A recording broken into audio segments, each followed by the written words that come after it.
Assalamualaikum warahmatullahi wabarakatuh.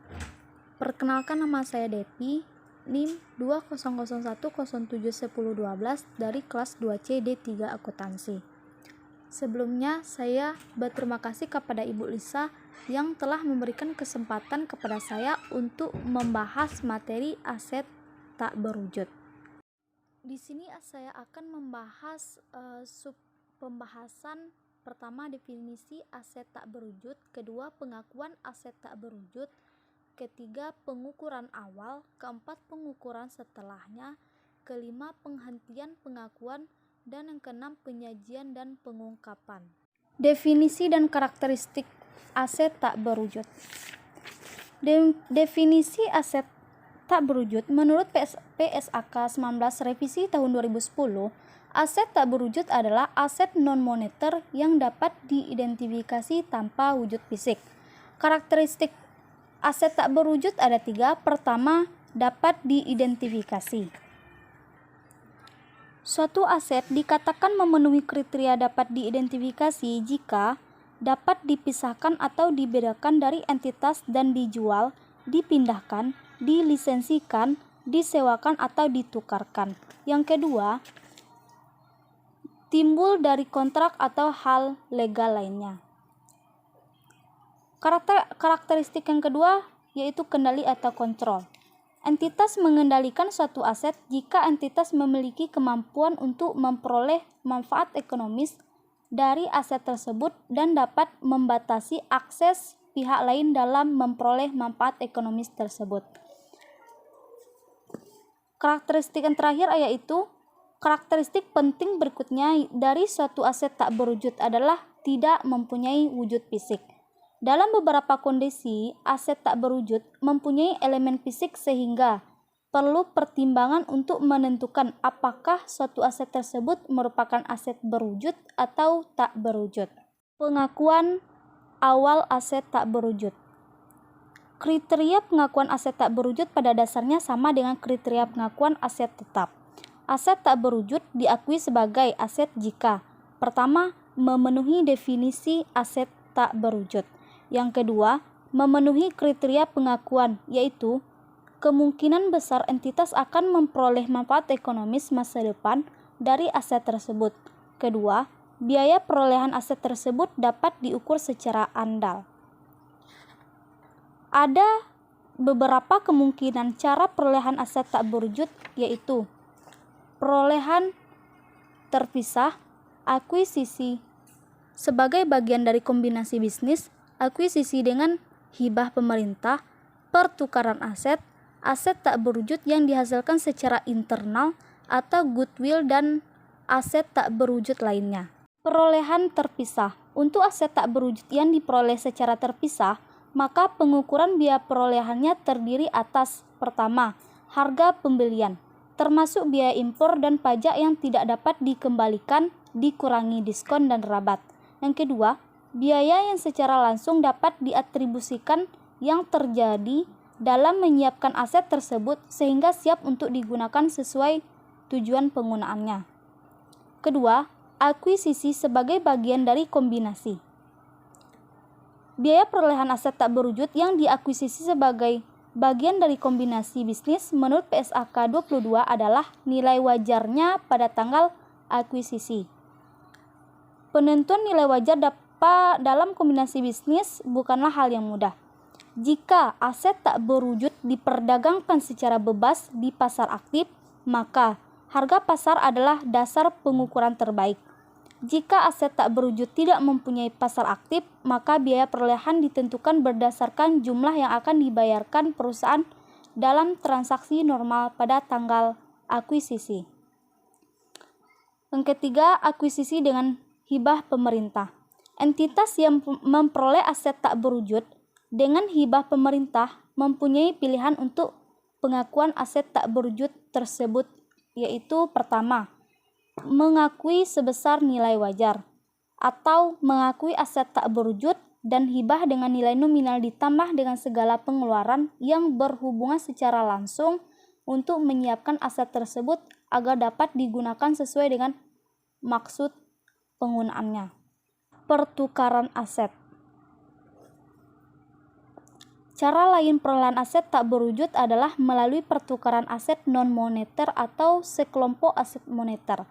Sama seperti pada pertukaran aset tetap, biaya perolehan dari aset tak berwujud yang diperoleh dari pertukaran adalah diukur pada nilai wajarnya, kecuali transaksi pertukaran tersebut kurang memiliki substansi komersial, atau nilai wajar aset baik yang diterima maupun yang dilepaskan tidak dapat diukur dengan andal.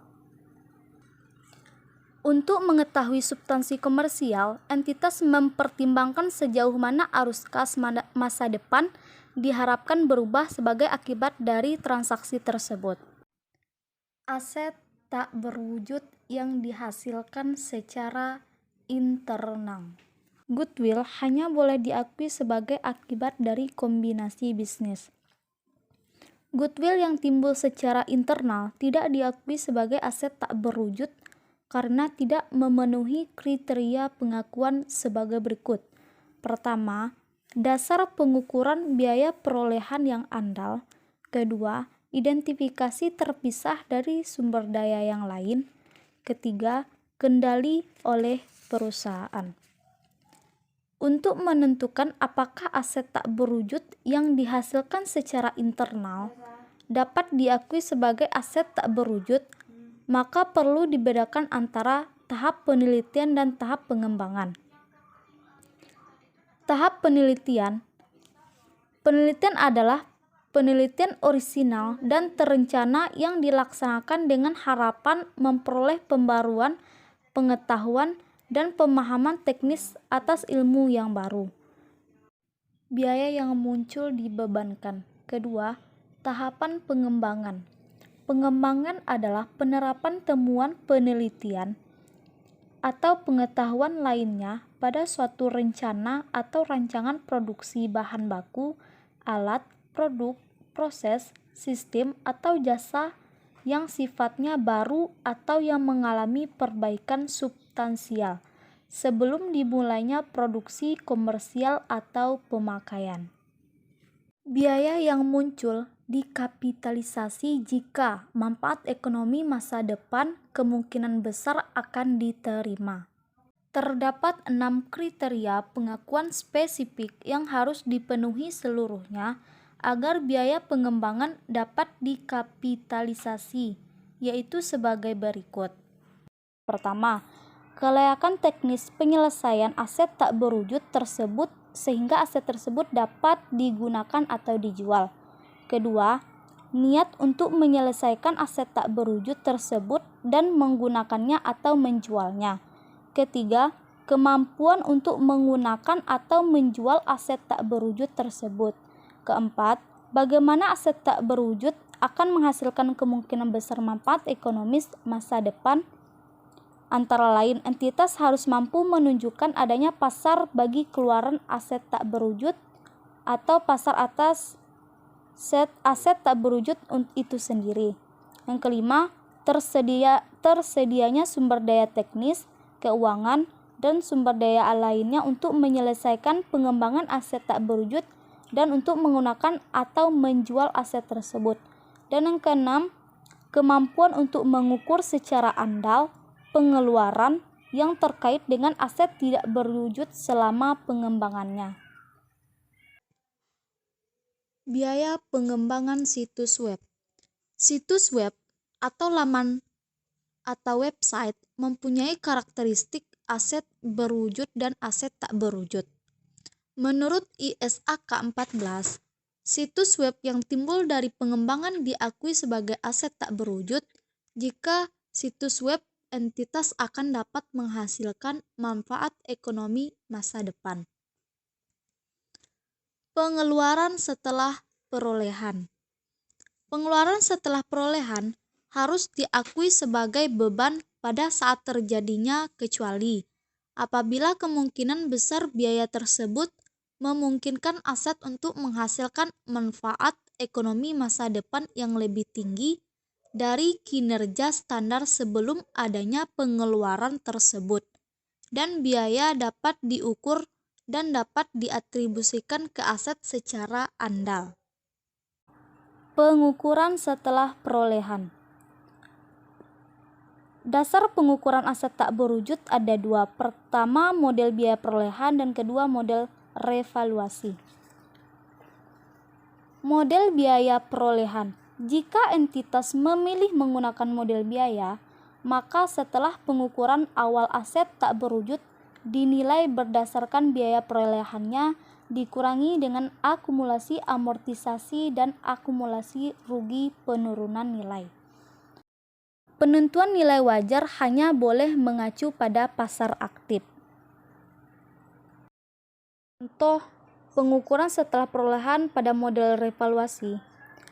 PT ABC memiliki aset tak berwujud berupa izin operator taksi yang diperoleh pada 1 Januari 2008 dengan harga perolehan sebesar 100 juta, umur manfaat 5 tahun, dan menggunakan metode garis lurus dalam amortisasinya. Pada tanggal 31 Desember 2010, nilai diperdagangkan dari izin operator taksi sebesar 120 juta dan akumulasi penyusutan per 31 Desember 2010 sebesar 40 juta. Harga perolehannya sebesar 100 juta dikurangi akumulasi amortisasi sebesar 40 juta, dapatlah nilai tercatat sebesar 60 juta. Dikurangi nilai wajar 120 juta, dapatlah selisih revaluasi sebesar 60 juta. Ayat jurnalnya adalah akumulasi amortisasi izin operator taksi di debit sebesar 40 juta, kreditnya izin operator taksi sebesar 40 juta.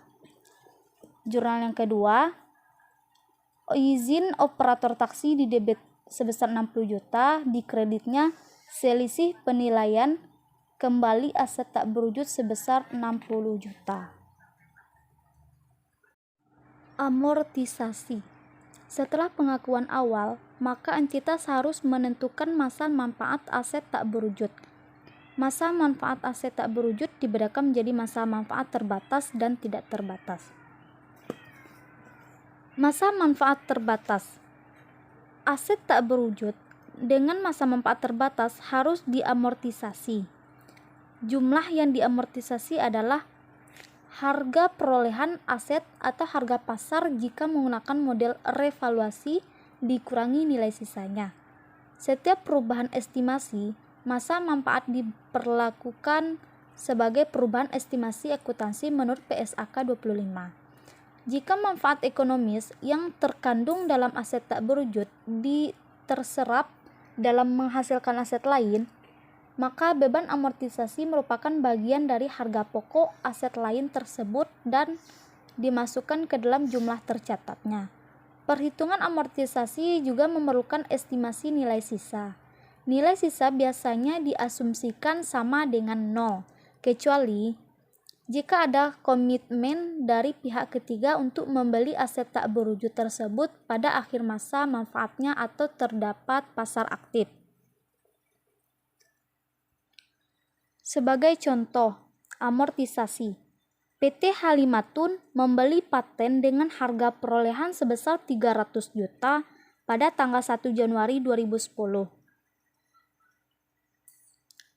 Paten mempunyai masa manfaat 15 tahun. Ayat jurnalnya pada 1 Januari 2010 didebit paten sebesar 300 juta, di kreditnya kas sebesar 300 juta. Ayat jurnal pada 31 Desember 2010 didebitnya beban amortisasi sebesar 20 juta, paten atau akumulasi amortisasi di kredit sebesar 20 juta. Dari mana dapat angka 20 juta? Yaitu dari amortisasi per tahun sama dengan 300 juta dibagi 15 tahun, dapatlah 20 juta. Yang kedua, masa manfaat tidak terbatas. Terjadi jika tidak dapat ditentukan masa manfaat dengan periode waktu yang mana dalam periode waktu tersebut entitas dapat memperoleh manfaat ekonomis dari aset tak berwujud. Perusahaan tidak mengamortisasi atas aset tak berwujud dengan masa manfaat yang tidak terbatas. Ada beberapa untuk melakukan pengujian penurunan nilai secara tahunan. Pertama, mengetahui apakah nilai terpulihkan dari aset tak berwujud lebih rendah dari nilai tercatatnya menurut PSAK 48. Kedua, jika terdapat indikasi penurunan nilai atau membandingkan antara jumlah tercatat aset tak berwujud dengan nilai terpulihkan. Khusus untuk aset tak berwujud dengan masa manfaat tidak terbatas seperti goodwill, diuji penurunan nilainya setiap tahun dengan membandingkan jumlah tercatatnya dengan jumlah terpulihnya. Penghentian pengakuan. Suatu aset tak berwujud harus dihentikan pengakuannya bila: pertama, dalam proses pelepasan atau ketika tidak terdapat lagi manfaat ekonomis masa depan yang diharapkan dari penggunaan atau pelepasannya. Keuntungan atau kerugian yang timbul dari penghentian pengakuan aset tak berwujud dihitung sebagai perbedaan antara nilai tercatat aset tak berwujud dan nilai wajar dari imbalan yang diterima.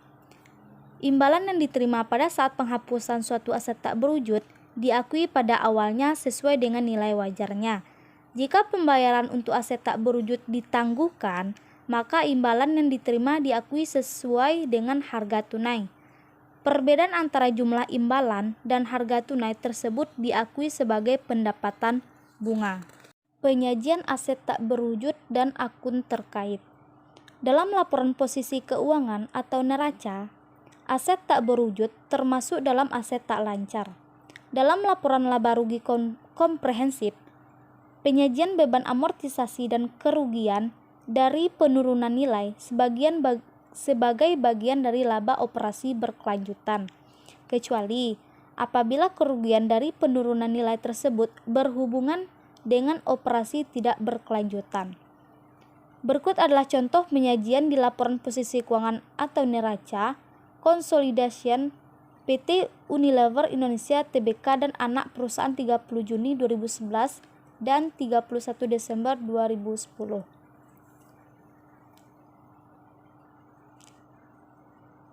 Bisa dilihat di layar, aset tidak lancar ada goodwill. Ada setelah dikurangi akumulasi amortisasi sebesar Rp22.029 pada tahun 2010. Aset tidak berwujud. Pengungkapan aset tak berwujud dan akun terkait. Suatu entitas harus mengungkapkan hal-hal berikut untuk setiap kelas aset tak berwujud. Dipisahkan antara aset tak berwujud yang dihasilkan secara internal dan aset tak berwujud lainnya antara lain. Pertama, apakah masa manfaat tidak terbatas atau terbatas? Jika masa manfaat terbatas diungkapkan tingkat amortisasi yang digunakan atau masa manfaatnya. Kedua, metode amortisasi yang digunakan untuk aset tak berwujud dengan masa manfaat terbatas. Ketiga, jumlah tercatat bruto dan akumulasi penyusutan atau secara agregat dengan akumulasi kerugian akibat penurunan nilai pada awal dan akhir periode. Keempat, unsur-unsur dalam laporan pendapatan komprehensif yang mana amortisasi aset tak berwujud termasuk di dalamnya. Kelima, pengakuan atas jumlah tercatat pada awal dan akhir periode menunjukkan: 1. Penambahan secara terpisah mengindikasikan aset tak berwujud dari pengembangan internal yang diperoleh secara terpisah dan yang diperoleh melalui kombinasi bisnis. Kedua, aset digolongkan sebagai aset yang dimiliki untuk dijual atau termasuk dalam kelompok aset kelepasan, aset lepasan, dan dikelompokkan sebagai dimiliki untuk dijual sesuai dengan PSAK 58 dari revisi 2009, aset tidak lancar yang dimiliki untuk dijual dan operasi yang dihentikan. Ketiga, peningkatan atau penurunan selama periode tersebut yang berasal dari revaluasi sesuai dengan Ketiga, peningkatan atau penurunan selama periode tersebut yang berasal dari revaluasi. Keempat, kerugian, penurunan nilai yang diakui dalam laporan rugi laba selama periode. Yang keempat, kerugian penurunan nilai yang diakui dalam laporan laba rugi selama periode. Kelima, kerugian penurunan nilai yang dibalik dalam laporan laba rugi selama periode. Keenam, setiap amortisasi yang diakui selama periode. Ketujuh, selisih kurs neto yang timbul dari nilai translasi laporan keuangan ke mata uang penyajian. Ke-8, perubahan lainnya pada jumlah tercatat aset selama periode. Itulah penjelasan materi dari saya tentang aset tak berwujud. Terima kasih atas perhatiannya. Jika ada kesalahan mohon dimaafkan. Saya akhiri dengan wabillahi taufiq wal hidayah. Wassalamualaikum warahmatullahi wabarakatuh.